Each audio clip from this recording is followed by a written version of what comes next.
Everybody, we're going to talk about changes.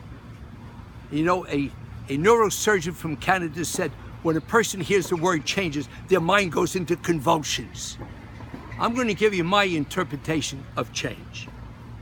Before making changes, it is necessary to consider and know a lot of factors about who you're working with.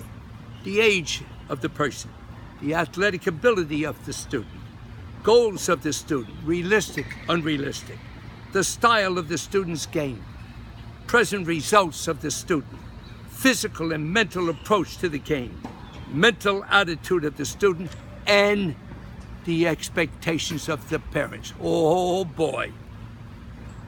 Let me give you a little example of a change that happened many, many years ago to a boy 13 going on 14. Had a very successful two-handed backhand.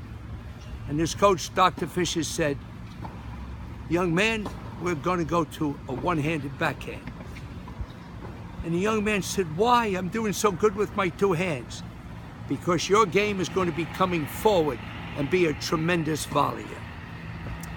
His name? Pete Sampras, baby.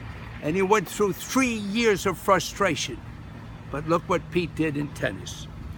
My approach, at times I've made a series of small adjustments, which in the long run was a change, without the student knowing what I was doing. You have to be an Italian to do that.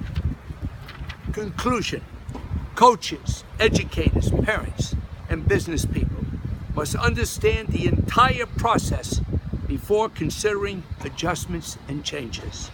But, as I mentioned before, there have been times I never discussed my goals for my student, but in my own way, the Bollettieri way, made changes with a little bit here and a little bit there. I was able to do this because I did lots of research of how to reach that student. And there are times I tell my student, you have no choice, we are making a change, and that's it. Thank you, everybody.